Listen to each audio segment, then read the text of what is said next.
mapapansin nyo, ayun o, nag-green na yung portion na yun kasi yun yung unang na-clear. So, nung nakaraan, puro halaman at kahoy yung mga yan, wala kang makikita. So, nung na-clear na siya, magbabrown muna na ganyan na portion, tapos mag-green na siya pag tumubo na yung mga grass. So, we had to do it para makita namin yung mohon dahil 27 years na ang farm na ito. And we are going to check kung ano pa yung pwedeng gawin based dun sa terrain ng lot. Kasi syempre pag magubat, I mean masukal siya at maraming kahoy na parang gubat talaga, hindi mo talaga siya makikita ng maayos. So yung iba, pinapabuldozer nila kung ano yung magandang gawin. But if okay naman yung farm mo, tapos depende naman sa crop na ilalagay mo, maaaring hindi mo na siya gagalawin. Kumbaga, yun na yun. Look at that, oh. May pinatayong another barracks doon. Yun. Para sa isang caretaker dahil meron na tayong mga tanim dito. Okay, so ayun yung bagong tambayan na caretaker dahil may mga tanim na tayo dito. Tapos ito, galing lang dito sa kahoy na mga pinutol dito. Yung tambayan. At least wala siyang gastos, diba? Diyan mo.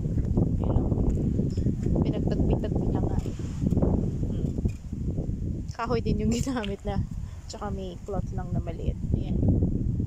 Yung mga tambayan na walang carpentry. So, ayan. Nasa taas na yung bukit. Malakas ang hangin. Sobra. Malamig. We're here on top of the mountain. So, ayun, makita niyo yung daan dun sa dulo. Just the portion of it. Oh, look, oh. May improvement na sa tambayan. Meron na siyang maliit na gate. At may ginawa na rin na mesa from the bamboo na ginawa din. Dito lang din ginawa. Buko. Naghahanda na si pastor ng buko mo. Alam na eh. Alam na this. Pero parang walang nakasabit na saging ngayon ah. Palagi na sinasabit yung saging dito. Nakaraan eh. Nilagyan na nila ng entrada. Tamis man saging na bro. Ano Cleo? Pato-pato po? Hindi yan. Ay oo nga no. May ano na pala. Improvise. Tawag dito? Extension. Awning. Awning. Awning. O diba? Gawa din sa kahoy dito. Ano yung butang yaman? Trapal? Trapal, no? Ano ba to? Oo. Yung ano man eh. But, hindi na nalaging pulot.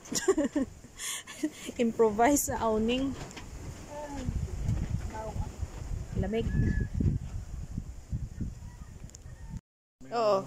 Itong ano, gawa din nila. Yung upuan. Nagdagdag na sila ng upuan. Tulog na si mami kasi malamig. Tambayan pa. Ano man yung artista ni nagtulog na? Kakaumpisa pa lang ng vlog natin eh. Okay, that's the other side. Na-clear na rin hanggang dun sa baba. Kasi last time puro lang siya ganyan, no? Yan. Puro lang talaga kahoy. Mga tanim-tanim. So, ayan. Na-clear na siya. This portion. On the other side. Makikita natin mamaya. Ayos. Ayun. Diba nilipat ko yung cherry blossom dito? Ayan. Buhay siya. Ayan o. Nag-uumpisa na ulit ang leaves niya.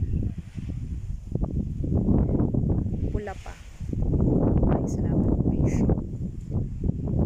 That's a Palawan cherry blossom. Tapos nilagyan lang siya ng kahoy sa gilid para meron siyang guide. Kasi tabingi yung tubo niya eh. My goodness, grabe talaga yung hangin dito. So, okay siya. Tapos biglang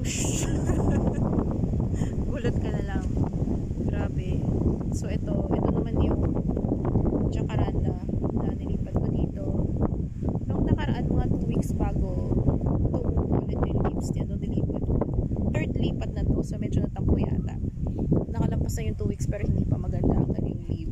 I mean, hindi pa tumubo. Ayan pa siya. At least buhay. So, ayan na si Mr. Jollibee. Yung artista mo, si Tita Dako, natulog na. Na ano man yung artista nga. Kakaumpisa pa lang ng vlog natin, natulog na eh. Ayan. Bababa tayo doon. Ayun o, bababa ako. May titingnan tayo. Ayun o, baba tayo. Ano kuya? Ano, Pastor? May nag-ikwento ko baka nag-overnight. Oh. Sabi ko, hindi ko po alam ang desisyon. May tent naman tayo dyan. Kung sa mayari ang desisyon. Sabi niya, safety ba raw? Sabi ko, wala po problema. Di ba tatlo yung tent na pinadala ko? Opo. Di pa nga nalatag yung malaki. Mamaya kaya tingnan natin yung malaki. Tingnan natin kung gaano kalaki. Para at least malaman natin. Kung kakayanin ng hangin, at least kung gusto talaga nila mag-overnight dito. Opo ma'am. Para Pwede natin ilagat. Ha? Talaga pumupunta lang dito at magtatagal. mag-overnight.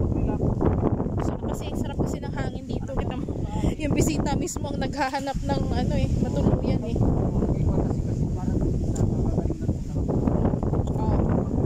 Gusto mo relax. Ay, grabe, parang matapon yung cellphone ko ah. Ganun talaga yung hangin dito, biglang nagugulat eh. Sandali, mamaya na ulit tayo mag-video. Baka madulas pa ako dito, bababa. Daming kahoy oh. Alam mo, dahil pinabayaan ng daddy to for many years. Marami na nakinabang, binenta yung mga kahoy niya. Lalaki ng kahoy dito dati. Inuuling nila, binibenta for logging. Marami kasing illegal loggers dito sa Payet eh. Way back. Pati ngayon wala masyado. Pero kahit na, imagine mo, pinabayaan lang niya yung doon sa tatay ko. So, ang dami kasi ng farm niya. Imagine. Hindi rin kaya i-fence lahat sa sobrang laki. At kung may pera man siya siguro dati, yung ko, bakit hindi nila naisip ipa-fence? Siguro dahil iba yung priority. But, ayun nga. Pinapisa na namin yung fence. Pupunta tayo sa part na may spring water. Okay, so ito yung part ng lot na may spring water. So, ayan, iniinom ni Pastor. Malinis talaga siya tubig. Water. Nasa lang. Malaligo na kami sa baba. Daanan na namin na nakaraan na kasama daddy.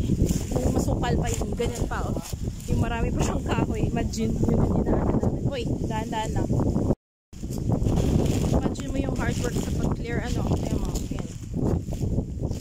Pastor.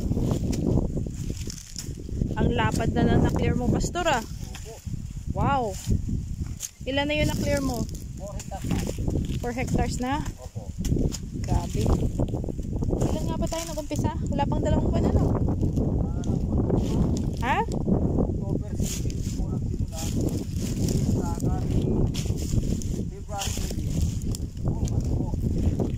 Okay. So, 1 hectare per month. Yeah. Ouchie. Ayan, ayan, spring water. Doon tayo sa dulo, ano? Sige, punta tayo doon. Okay, nandito tayo sa baba. Aakyat ulit tayo. Dahil ito ay bukid. Mountain. We are on top of the mountain. So, ayan o. Tapos, that's part of the spring water pa rin o. Yan. Iigib ka lang dyan. Pwede mo na inumin. Malinis siya. It's like purified water. Ay, spring water pala. Oh, look at the spring water. Mahaba yan. Katapos yung bumaba, akit na naman tayo yun. Dun sa taas. Ayan, si Pastor.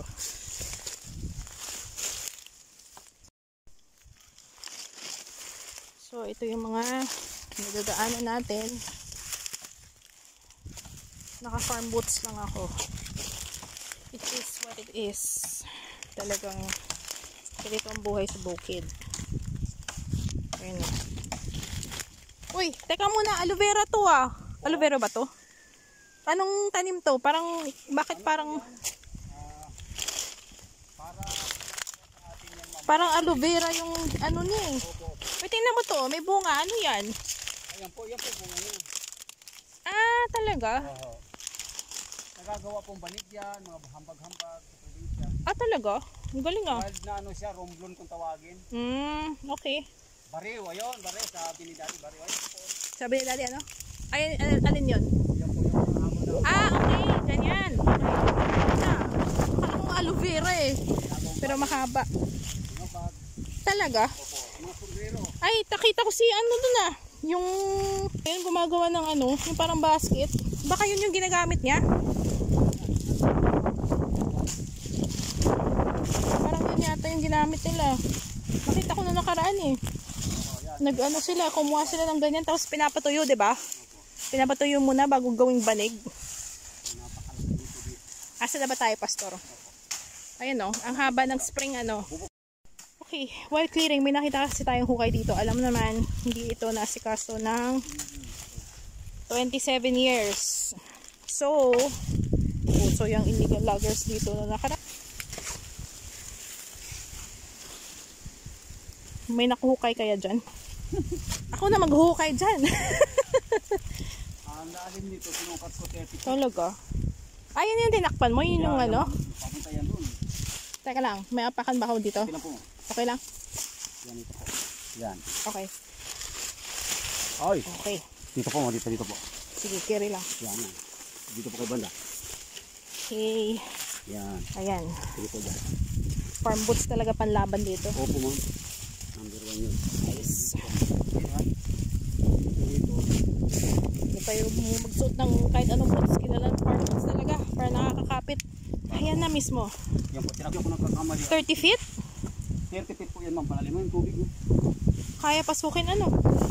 Dito pa talaga sa tabi ng bukal?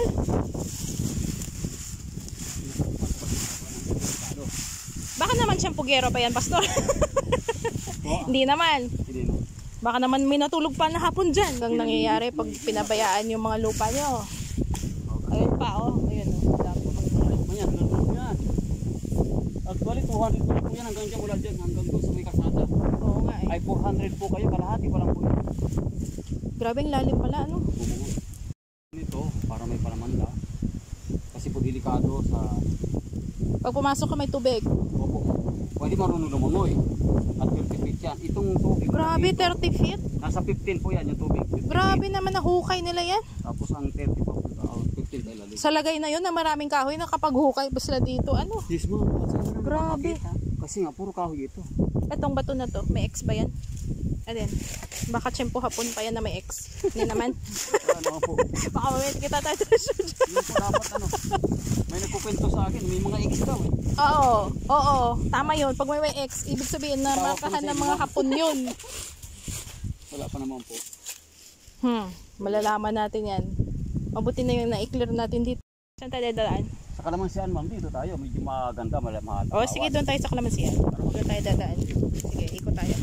Okay lang po kayo. Okay lang. Ito tayo lang ha. Iba yung paa ko kay ninyo. sanay ako sa gubat. Okay lang. Yan, mga dinadaanan natin. Nag-video pa ako sa lagay na yan, ha? Parang siyudad sa gitna ng gubat. Oo. Hindi na ako pa nagdudulat.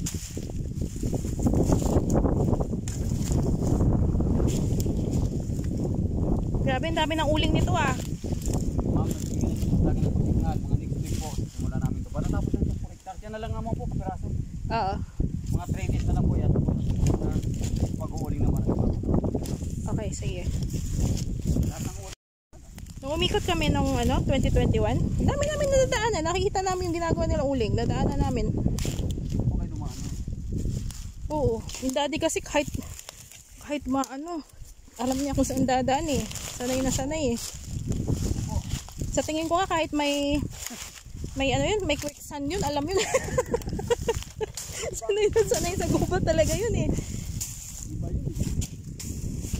Naman pa to, baka may X. Magdidimang sila. Doon kami dumaan. Oh, tama dito. Tapos dyan, kasi tandaan ko, lumiko kami dyan eh. Yan po yung dinaanan ninyo. Oo. Kasi ito lang yung patag na area eh. Yung talagang hindi siya masukal.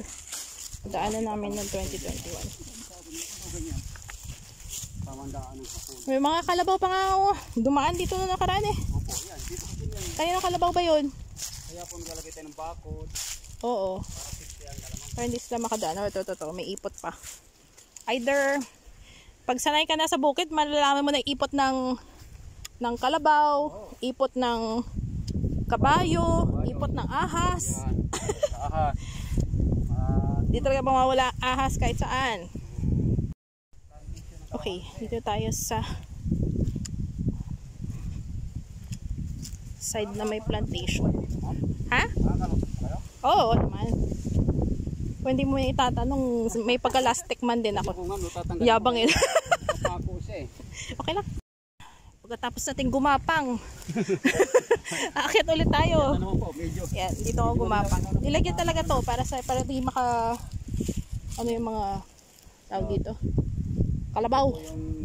Yan, nilagyan dun. Bumaba siya dito kahapon? Opo. Tanong siya dito.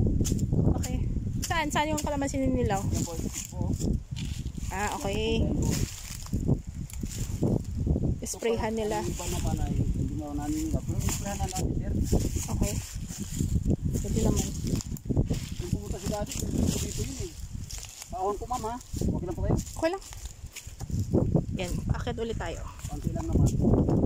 Doon sa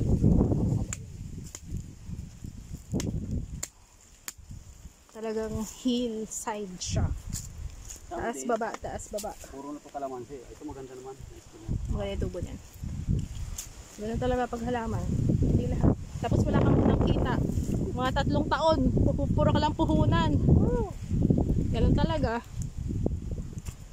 Tapos pag mamatay, edi lugi ka. Kagaya ng ibang negosyo. Kaya nga sabi ko. Ito mo to. Sabi ko sa GC, Naakit ko. ano po ang gagawin? Ayun o.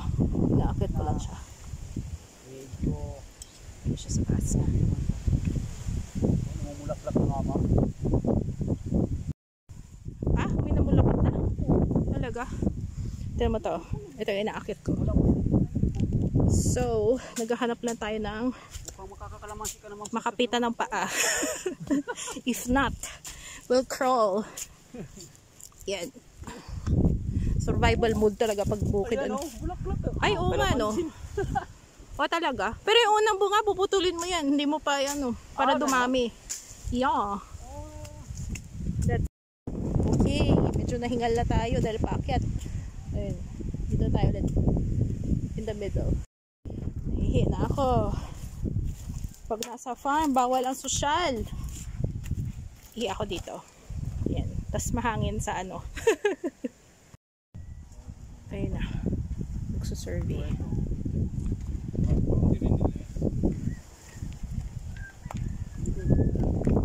Daddy pa na ruler yan ah. Oo, pang ano pa. Pang survey pa niya na ruler yun ah. 19, ano pa yun? 70s? 60s. Ang ruler. Ano naman ang ruler niya na ano? Yung parang 3 ano. Pero recently ko lang hinaboy na agad. Ang cover yabla. Kay dandaan na plastic yung tago ya pa. Hindi na lang yan sa bahay eh. So ayun, mag-uumpisa sila ng survey. Dahil siguro naman sa 27 years napunot na yung muhon, hindi na namin makita. And that's also one of the reasons why pinapaklear para makita. Mukhang crush ako ng kalabaw. Kanina pa tingin na tingin sa akin eh. Ngayon ka lang ba nakakakita ng puti dito? Joke lang. Kanina pa nakatingin sa akin. Ano pangalan mo? Hindi nga sa amin kalabaw to eh. Ewan ko kung kanino. Okay lang naman.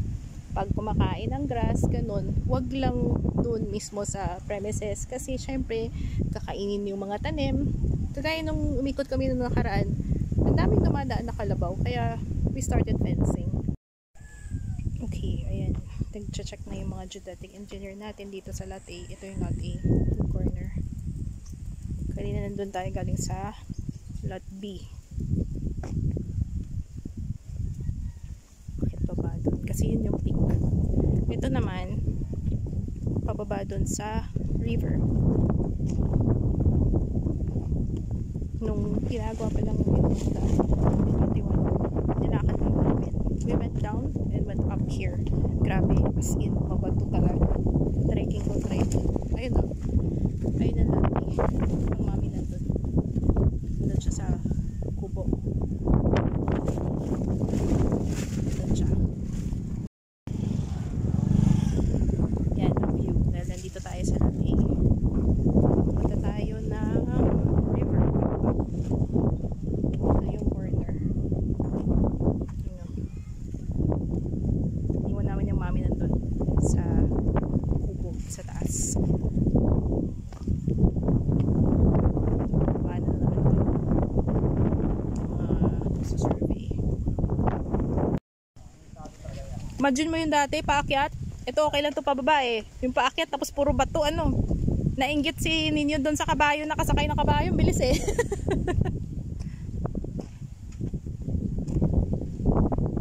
Ayan, sa survey sila.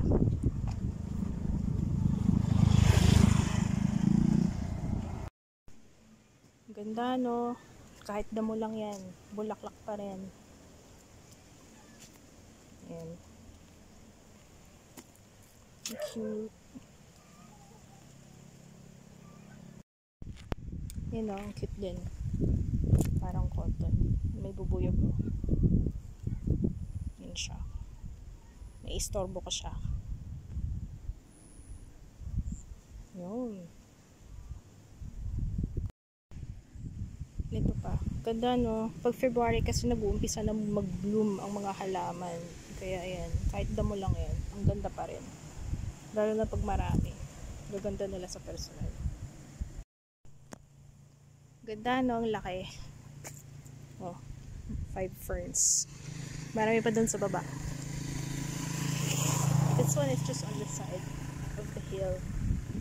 Tapos ayun, may pine tree. Ganda nito. Ayan na siya. Mahal siguro dun sa Manila, ano? So, nandito muna ako sa sasakyan dahil na drain ang aking power bank. Kahit nandito ako sa sasakyan, nakakagulat yung hangin. Kasi yung sasakyan parang umaalog ng, yung hangin, parang inaalog na yung sasakyan. Ganyan kalakas ang hangin dito. Tapos, pabugso-bugso siya na parang squall. Tapos, mamaya uulan. Uulan lang siya saglit. Tapos, mawawala na naman. So, maganda sa tanim kasi hindi mo na kailangan mag-delay. Kasi maliban sa meron na siyang spring water, maganda yung lupa. Every now and then, talagang there's pouring water. So, hindi mo na kailangan magdilig-dilig na ng ilang beses sa isang araw. Kasi maganda na yung source of water niya. Maliban doon, may kasama pang ulan galing sa langit.